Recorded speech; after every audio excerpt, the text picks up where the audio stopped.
Sebenarnya ada 3 faktor ya, ada 3 faktor kalau misalkan kita mau mendaki ya. Ini pengalaman saya ya, jadi yang pertama itu pengetahuan atau keilmuan, yang kedua peralatan yang memadai, yang mumpuni, yang ketiga perencanaan. Oke, assalamualaikum warahmatullahi wabarakatuh. Berjumpa kembali bersama kita berdua di Habis Tanjakan Break atau di channel YouTube-nya HTB Adventure. Nah, kali ini kita udah memasuki di konten terbaru kita, podcast atau di namanya itu kita udah dapat namanya nih. Namanya ngopi ya, ngobrol bareng pendaki ya. Ngobrolin bareng pendaki. Jadi sebenarnya saya di sini bukan sebagai host saja. Ketika suatu waktu kita ngobrol, kita ngobrol aja. Jadi nanti saya minta pendapat Amang, mungkin Amang juga bisa sharing pendapat saya nanti seperti apa. Pokoknya mah ngobrol weh gitu. Ya, jadi intinya kita ngobrol pengalaman ya, soalnya kita bukan pecinta alam Ya, ya, bukan betul. berangkat dari seorang hobi lah, Nah, hobi, betul. tapi kita ngobrolnya dari pengalaman-pengalaman yang sudah kita jalani ya, Betul. selama pendakian ke beberapa gunung gitu. Ya, hobi yang dibarengi dengan eh, pembelajaran juga Ya gitu ya. gitu Kita ya, nggak cuma naik-naik doang gitu kan betul. ya. Jadi setiap perjalanan selalu ada saja kita pembelajaran atau perbaikan, bagaimana nanti misalkan kekurangan di pendakian kali ini, kekurangan tim kita itu Betul. apa, nanti kalau kita berangkat lagi ke gunung bisa dibenahi lagi supaya kita perjalanannya itu aman dan lancar gitu. Biar Intinya lebih baik seperti itu. lagi, lebih baik lagi kita evaluasi seperti itu.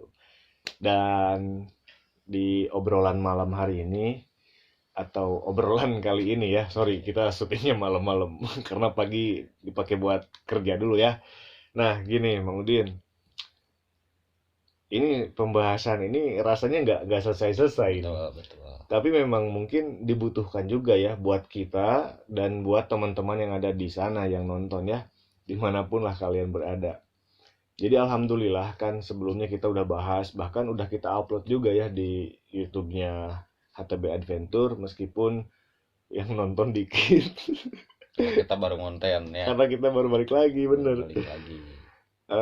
Apa tentang ditemukannya pendaki yang kemarin sempat dikabarkan hilang di Gunung Guntur ya.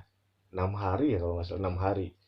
Dikabarkan 6 hari hilang dan hari Jumat kemarin itu sudah ditemukan ya tanggal 24 September dengan kondisi selamat. Kita tentunya bersyukur banget lah, Ya, betul. bersyukur banget akhirnya di umur 14 tahun seorang anak masuk remaja alhamdulillah bisa ditemukan gitu. Itu kayaknya banyak sekali nih pengalaman yang bakalan bisa kita ambil dari kejadian Ya ini. betul betul sekali ya, memang setiap kejadian itu pasti ada hikmahnya Ada ya, pasti hikmahnya, ada betul. hikmahnya, ada pembelajaran buat kita semua, buat teman-teman yang mau mendaki ya, buat Betul. kita juga yang bukan sering ya, yang suka mendaki juga sering ya, sering kalau misalkan ada kejadian ini, bukan hanya orang yang hilang ya, misalkan ada kejadian kejadian yang kemarin-kemarin itu ada yang meninggal di Ya, betul. perjalanan, jadi Betul. kita bisa mengambil pelajarannya, eh, kenapa sih itu bisa terjadi gitu. Ya. Jadi kita memang benar-benar harus safety lah dalam perjalanan gitu ya. Jadi kita harus ambil hikmahnya dari setiap kejadian itu buat pembelajaran kita semua dan teman-teman, biar kita itu ya aman ya. Aman gitu ya. Iya, betul. Ternyata saya juga jadi ingat tuh bahwa kurang lebih lah 2 minggu ini, 2 minggu ke belakang, kita berduka lah ya dunia pendakian itu. Kemarin kan yang dari perahu sama dari Lawu Lawu ya, ya. via Cemoro Kandang dikabarkan bahwa ternyata mereka ya meninggal saat sedang melakukan pendakian gitu. Meskipun dikabarkan meninggalnya itu sudah masuk ke puskesmas ya, atau sudah ditangani lah ibaratnya, sudah dievakuasi dan ternyata meninggal. Tetapi ya itu mang, saya teh bingung, jadi aduh, itu ini tuh suatu hal mana sih yang harus kita bahas gitu kan di sini, supaya kita khususnya dan umumnya buat teman-teman semua bisa mengambil suatu pelajaran dari kejadian-kejadian yang telah terjadi ini gitu. Mungkin kita bahas satu-satu dulu deh, Mang. Dari kasus yang pendaki yang hilang dulu nih. Pendaki yang hilang. Hilang 6 hari, kemudian beliau ramai dibincangkan dalam berbagai media yang mengangkat bahwa terjadi kejadian-kejadian aneh Ya. di luar nalar, atau bisa kita bilang mistis lah. Nah, saya tuh jadi bingung gitu. Di HTB Adventure kita juga punya nih konten mistis kan ya, cerita pengalaman mistis. Dan saat ini memang banyak sekali konten kreator yang mengangkat cerita-cerita mistis dari pendaki ya, baik secara langsung dari narasumber ataupun diceritakan ulang, restory seperti itu. Nah, kira-kira cek Amang ya, pendapat Amang, kira-kira boleh nggak sih sebenarnya kita sebagai konten kreator, ibarat kata ada teman-teman yang sambil bercanda nih bilang, wah, ngambil konten dari musibah, katanya gitu bang, ada obrolan kayak gitu. Tapi kalau dipikir-pikir, gimana sih sebenarnya, boleh nggak sih sebenarnya kita ngangkat hal-hal yang kayak gitu, bahkan mungkin buat ngewakilin teman-teman konten kreator yang lain yang juga punya konten mistis. Kumaha bang? Memang kejadian pendaki yang hilang di Gunung Guntur ini menjadi berita nasional ya, menjadi Betul, berita betul, nasional, ramai berita sekali, se-Indonesia ya. asli. Mungkin ditemukannya juga berkat doa dari semua pendaki Betul. dari seluruh Indonesia ya. Jadi memang banyak yang pro dan kontra ya, karena misalkan eh, dari kejadian ini kenapa di istilahnya diangkatnya itu cerita mistisnya. Iya, yang lebih terkenal tuh mistisnya aja gitu. Kenapa nggak bahas yang lainnya Yang lain. gitu. Jadi memang karena memang kejadian ini pertama, kejadian ini memang berhubungannya kan dengan mistis sebenarnya ya, kalau dilihat dari atau didengar dari kronologisnya. Karena memang hilang 6 hari. Terus si Gibran ini ngomongnya katanya dia gak nemu malam. Soalnya kata si Gibran itu, dia beranggapan kalau dia itu baru beberapa jam di curug itu yang ditemukan ya. Jadi memang masalah hilangnya Gibran ini memang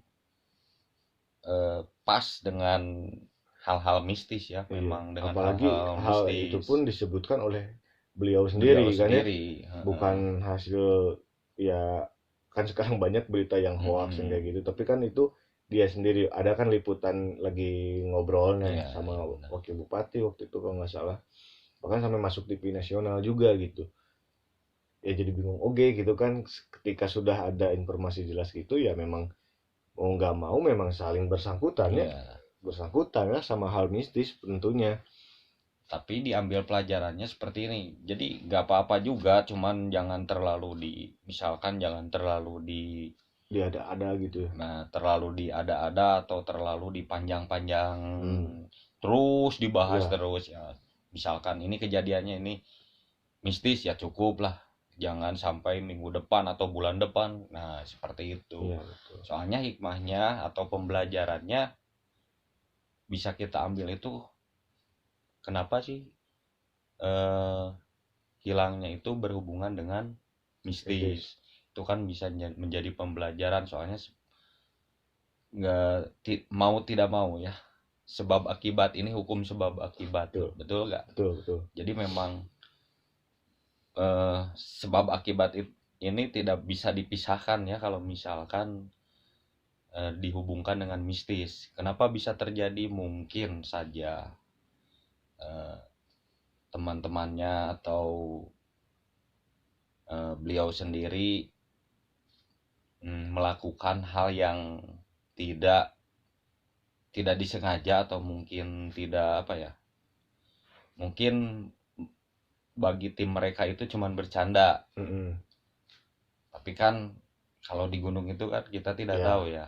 Jadi intinya pembelajaran buat kita supaya kita itu etika ketika sudah berada di gunung itu dijaga baik-baik gitu ya.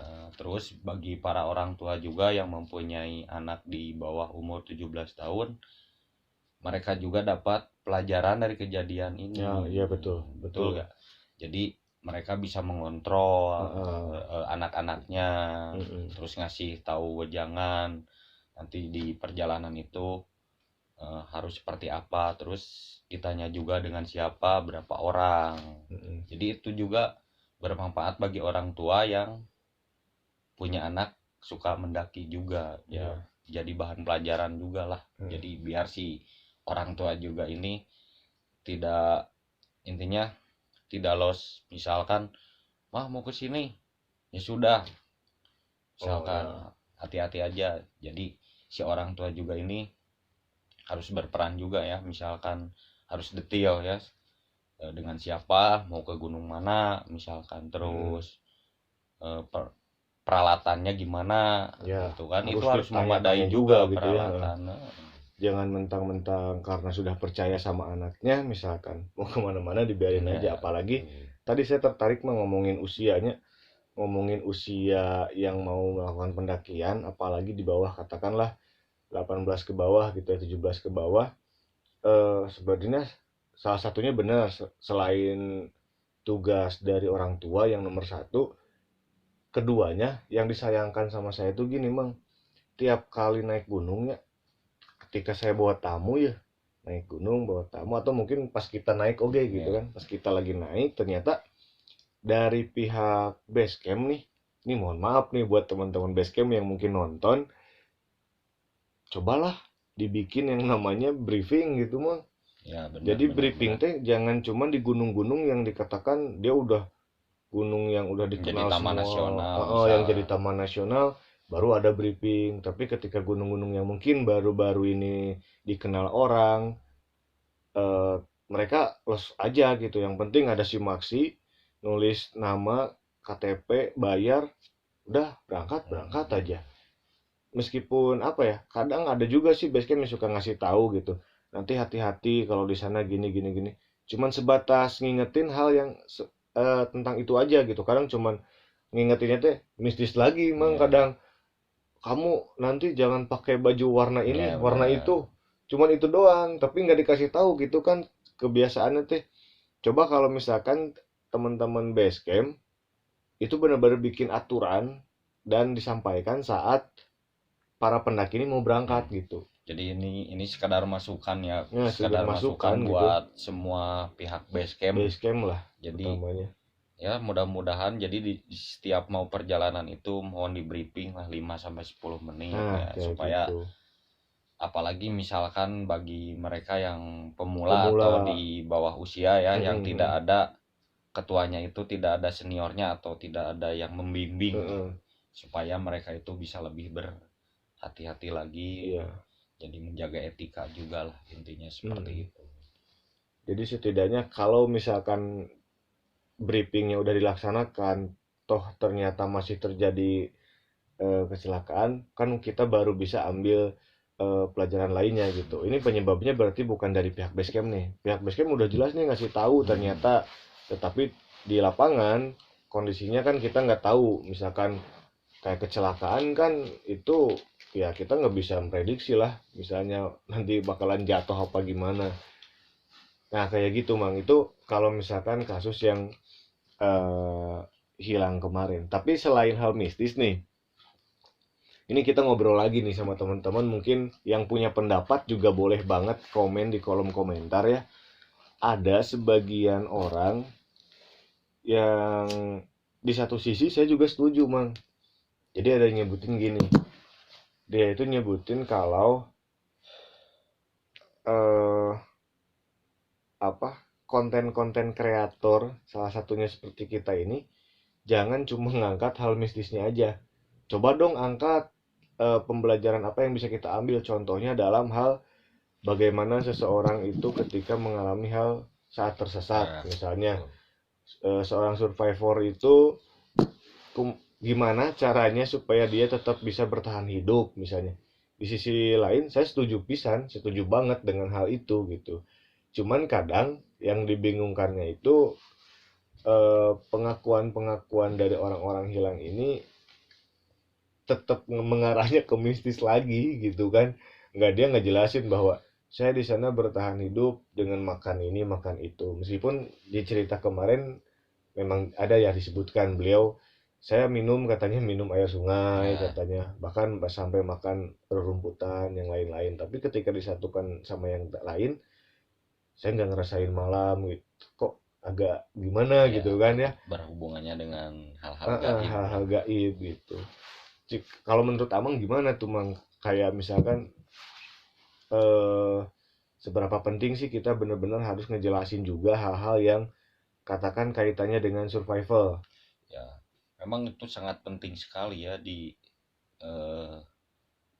setuju lah ya, setuju dengan orang yang mengatakan diobrolinnya dong gimana, obrolin juga gitu kan. obrolin juga, jangan hanya hal-hal mistisnya aja.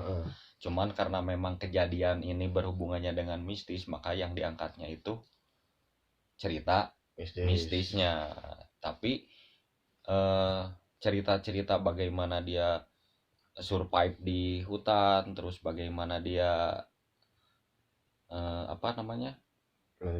manajemen logistik atau misalkan hal-hal yang lainnya, itu sangat penting sekali ya. Makanya sebenarnya ada tiga faktor kalau misalkan kita mau mendaki ya. Ini pengalaman saya ya. Jadi yang pertama itu pengetahuan atau keilmuan, yang kedua peralatan yang memadai, yang mumpuni, yang ketiga perencanaan. Itu perencanaan kan sangat penting sekali ya, jangan gerusu ya. Jadi direncanakan kita berangkat mau jam berapa, terus pakai apa, terus logistiknya mau berapa hari misalkan, sudah cukup atau tidak. Nah, balik lagi yang pertama misalkan pengetahuan atau keilmuan ya. Intinya kita bagi kita itu keilmuan itu, pengetahuan itu harus terus mencari ya, belajar, baik itu secara langsung ketika pendakian atau kita juga bisa baca-baca dari buku atau lihat di internet ya, pengetahuan misalkan dari para senior kita kayak Wanadri atau yang lainnya ya. Kita kan berbagi ilmu bagaimana cara bertahan hidup di hutan atau di gunung. Jadi memang pengetahuan itu sangat penting ya, jangan asal kita misalkan yang penting kan kebanyakan sekarang pendaki itu gua mah kuat, jadi mereka itu mengandalkannya itu cuman fisik tapi pengetahuannya kurang. Betul. Jadi itu harus balance. Yang kedua peralatan yang mumpuni ya, peralatan yang harus standar, jangan asal bawa. Jadi misalkan buat tendanya yang double layer ya, jadi bisa nahan angin atau nahan hujan. Terus mulai dari carrier harus yang memang standar. Terus mulai dari pakaian juga jangan asal pakai. Kan kebanyakan kita lihat ya di lapangan masih banyak lah yang pakaiannya itu kayak mau ke mall, ke pacarnya lah intinya gitu. Mau ngapel. Nah, yang ketiga itu perencanaan ya. Perencanaan itu sangat penting di dalam sebuah perjalanan, mau itu perjalanan pendakian, mau perjalanan wisata atau perjalanan kemanapun lah intinya. Jadi 3 faktor itu harus kita kuasai ya. Tuh. Itu sangat menentukan di dalam sebuah perjalanan. Sehingga kalau kita sebenarnya emang saya sempat dengar nih, tapi lupa lagi dari siapa. Sebenarnya ilmu survival itu adalah salah satu ilmu yang kita berharap jangan sampai menggunakannya. Ngerti nggak maksudnya? Jadi kayak kita harus tahu, ilmunya harus tahu nih, wajib tahu, tapi jangan sampai kita ngalamin survival itu harusnya gitu. Biar ya kalau tadi pengetahuan terus Peralatan. equipment atau peralatannya sama perencanaannya benar-benar terlaksana dengan baik, ya kita insya Allah jauhlah dari kata tersesat, dari kata misalkan punya rasa sakit atau yang lainnya ketika kita melakukan pendakian, supaya eh, ilmu yang kita tahu itu juga ya udahlah gak apa-apa nggak dilaksanakan juga gitu, toh gak harus dipraktekkan secara langsung dalam kejadian Ya, nyata gitu kan. Yang penting mah kalau ternyata kita mengalami hal itu, kita nggak panik. Oh, saya tersesat, saya harus tahu nih caranya kayak gimana. Kayak contoh yang pernah kita lakuin oh bang ya, waktu itu, nih kita tersesat nih gimana. kita pernah Kita ngalamin pernah kan di waktu Gunung Guntur juga. Gunung Guntur juga, posisinya kita tim. Iya. Kalau sendiri mungkin keputusan udah gak bingung, maksudnya dari kita sendiri lah mau ke kanan kiri kita yang nentuin, tapi kalau tim kan harus diatur bareng-bareng kan. Dan gimana caranya saat kita tersesat itu baru kita gunakan ilmu yang tadi. Oh, ini posisi 5 orang nih, Mhm. kayak kemarin 5 orang. Jangan sampai ada berbagai macam pendapat di sini, karena kalau tersesat kan kita harus ngikutin, kayak contoh tunjuk salah satu ketua lah di sana Iya. yang kita anggap ketua. Oh, ini orang yang katakan lebih paham pas posisi seperti ini, keputusan segala macam dari dia. Meskipun kadang dia juga minta pendapat untuk dipikirkan, bukan langsung diambil keputusan. Udah dipikirin bareng-bareng. Contoh, oke, kita ambil kanan misalnya. Semuanya ambil kanan. Jangan sampai ada kebagi-bagi, Mang. Iya. Kayak di film itu kan ada salah satu film pendakian yang dia ternyata malah kebagi-bagi timnya gara-gara posisinya tersesat.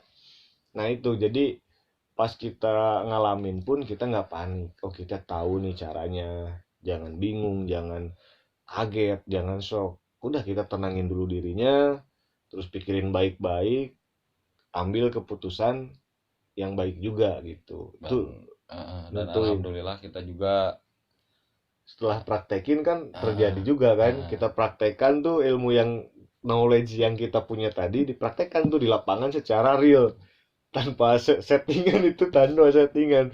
Kalau settingan mah mana mau kayak gitu, gila 2 jam di sasarin. ya, ceritanya ada di CPNS season 1, CPNS season kalian 1. harus tonton ya. Ini udah kita ingetin berapa kali nih, kalau belum nonton yakin pasti penasaran sama cerita itu ya. Itu cerita tersesat kita lagi tersesat ya di Gunung Guntur juga, itu berlima ya, berlima waktu, cewek satu waktu cewek itu. satu. Nah, kayak gitu tuh, bener-bener apa ya, ya sebenarnya ketika terjadi kejadian-kejadian seperti ini ya bener-bener kembali lagi sama kita, kita nerimanya dengan kayak gimana gitu kan. Kalau cuman sebatas baca berita doang, kemungkinan kita cuman bisa ambil satu sisi. Kayak tadi misalkan ada orang bilang janganlah ambil konten mistis aja. Ya, Kalau kita bacanya sampai situ, pasti kita bakalan langsung "Ya udahlah, juga gak usah," bakal nolak langsung tuh, nggak usah bikin konten mistis. Padahal ketika dibahas lagi, konten mistis itu kan penting bang sebenarnya ya. penting buat Pembelajaran kan. pembelajaran buat kita semua supaya lebih berhati-hati dan lebih beretika lagi. Betul. Ya, ketika lagi di gunung jangan sompral lah, kata orang Sunda itu. Nah, itu ngejaga itu pembelajarannya itu buat bagi para pemula lah intinya ya. Seperti itu buat anak-anak di bawah 14 tahun kan memang susah diatur, egonya masih ya labil ya, masih berubah-ubah. Nah, itu jadi kita berharapnya dengan diangkatnya cerita-cerita mistis atau cerita horor itu buat pembelajaran ya, jangan cuman mengambil keuntungannya saja. Kan? Jadi memang kalau buat kita sendiri itu buat pembelajaran ya. Iya. Jadi bukan buat menakut-nakuti lah. Kayak misalnya dulu pas awal-awal kita juga sempat bikin konten CPNS itu pakai kayak suara-suara musik-musik yang serem, karena biar seakan-akan si tujuan awalnya tuh biar ngikutin biar dapat feel-nya gitu. Wah, ini serem banget ceritanya gitu.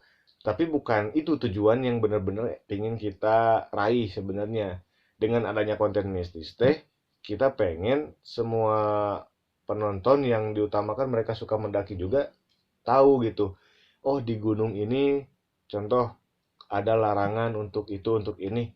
Ya, kita meskipun itu terlepas ya dari kepercayaan teman-teman semua, percaya nggak percaya, posisinya kita bertamu, hargainlah aturan yang sudah diterapkan oleh tuan rumah. Soalnya kita kan main ke gunung ya. Ke gunung. Itu bukan tempat kita ya. Bukan, betul. Jadi itu intinya kita tamu. Nah, yang diam di satu itu yang punya rumah. Masa kita seenaknya. Nah, kayak gitu. Jadi yang punya rumah juga punya aturan. Tidak mau terganggu atau yang lainnya ya, yang membuat mereka itu tidak nyaman. Nah, itu dia, betul. Nah, ditambah lagi ketika yang itu sudah selesai, kalau teman-teman tadi bacanya sampai selesai, setelah ada kasus yang mistis tadi, bahwa coba dong angkat masalah-masalah survivalnya. Nah, ketika semuanya digabungin, kan kita jadi, oh iya juga, kenapa kita nggak angkat ininya? Makanya di sini kita ngomongin masalah itu tadi ya, yang tersesat, ilmu survivalnya seperti apa. Meskipun kita bukan orang yang paham banget masalah survival, asli bukan, karena kita lebih kayak turunnya itu langsung ke gunung ya. Jadi emang pengalaman apa yang banyak dibicarakan itu udah kita alami semua sebenarnya. Udah pernah kita mau itu tersesat, mau itu mistis atau misalkan menghadapi semua penyakit ya. Penyakit. Terus hipo, kita emang udah pernah ngalamin ya semuanya. Jadi itu langsung dipraktekkan atau memang tim kita itu udah ngalamin ya. Meskipun yang ngalaminnya itu bukan dari kita. Kadang ada yang dari kita, ada yang dari orang lain. Nah, kayak gitu. Seperti itu. Jadi bukan berarti apa yang kita omongin harus ditelan mentah-mentah sama teman-teman ya. Ayolah, namanya juga ngopi, ngobrol sambil ngopi. Iya, meskipun di gelas ini teh. Ini teh boy, kopinya kehabisan kita. Tapi nggak masalah, yang penting ngobrol bareng pendaki kan ya. Kita sharing apapun itu ya, ayolah sambil belajar. Kita juga sambil belajar lagi. Bahkan dengan adanya konten ini saya senang sekali Mang. Jadi benar-benar kita ada posisi buat ngobrol selain dalam tim yang banyak. Jadi ngevaluasi kejadian-kejadian itu nggak cuman ketika selesai mendaki aja. Justru di sini nih kesempatan kita buat ngevaluasi salah satunya tim dari HTB kita ini juga. Oh, kemarin nih pendakian kekurangannya ini. Besok ketika mau mendaki lagi berarti harus diperbaiki. Kayak gitu Mang lah intinya mah di obrolan kopi ini mah. Jadi ini kita bukan menghakimi ya, yang bukan menghakimi orang lain. Ini semua tentang pengalaman kita semua yang sudah kita alami. Jadi mudah-mudahan ada manfaatnya ya. Kalau ada manfaatnya silahkan bisa kalian lakukan. Ya, kalau misalkan ada kekurangan dari tim kita, mohon maaf, atau bisa di komen lah sambil sharing ya. Jadi dibenarkan atau dibetulkan ya. Betul. Kalian tinggal komen aja. Pasti kita baca, dan kalau misalkan kita ternyata ada pertanyaan yang belum kita ketahui, pasti kita juga riset lagi, belajar lagi. Oh, ini tentang ini. Nanti kita di-up lagi di YouTube kita atau di Instagram. Betul. Kayak gitu, Mang Bebek. Siap. Buat kali ini ya. Jadi memang banyak sekali ya. Ini buat teman-teman semua, sekali lagi bahwa dengan kejadian-kejadian yang katakan 2 minggu ke belakang ini kita sama-sama berduka, mudah-mudahan ini dicukupkan sampai sekian saja, sampai ini aja gitu ya. Jangan sampai terjadi lagi hal-hal yang seperti ini, baik yang hilang maupun yang meninggal karena sakit gitu ya. Makanya kita harus benar-benar jaga fisik kita. Kalau emang kita udah suka naik gunung, udah mulai menjadi hobi kita naik gunung ya, kita juga harus benar-benar jaga kondisi fisik, kondisi kesehatan kita. Kalau emang lagi nggak sehat, jangan maksain dah. buat naik-naik gunung gitu ya. Kayak gitu dulu buat obrolan ngopi di kali ini yang lebih baik ya.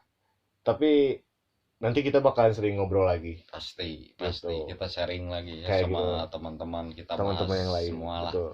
Atau misalkan kalian, Bang, tolong bahas topiknya ini dong, bahas temanya ini dong.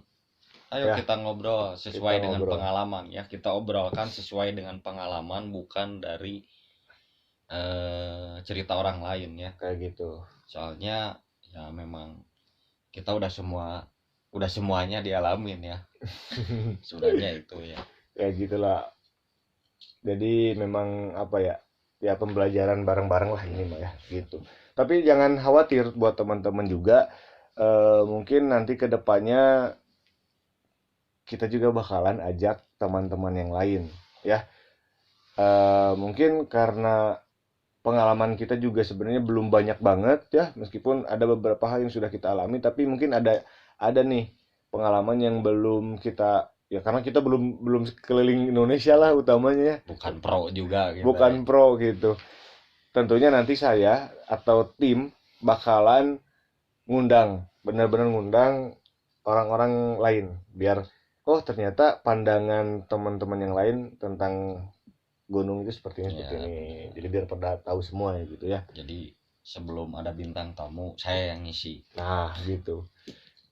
Makanya kalau kita berdua posisinya kita ngobrol ya, nggak podcast. Saya nggak jadi host nih di sini. Tapi nanti kalau udah ada tamu, beliau bagian kamera, saya bagian host. Oke. Jadi gitu dulu lah biar nggak kelamaan mungkin teman-teman dapatkan intisarinya aja dari video ngopi yang ketiga ini ya. Tonton terus video-video kita di HTB Adventure. Pokoknya jangan lupa jika ini bermanfaat, silahkan di like, di share, dan yang belum subscribe, di subscribe dulu. Nyalakan loncengnya. Betul. Biar ada notifikasi pas kita lagi ngupload. Oke, jadi itu dulu. Kalau ada salah-salah kata, maaf nih ya, karena kita bukan pro ya. Cukup rokok aja ya bro. Oke, see you di next video. Kita ucapkan habis tanjakan break.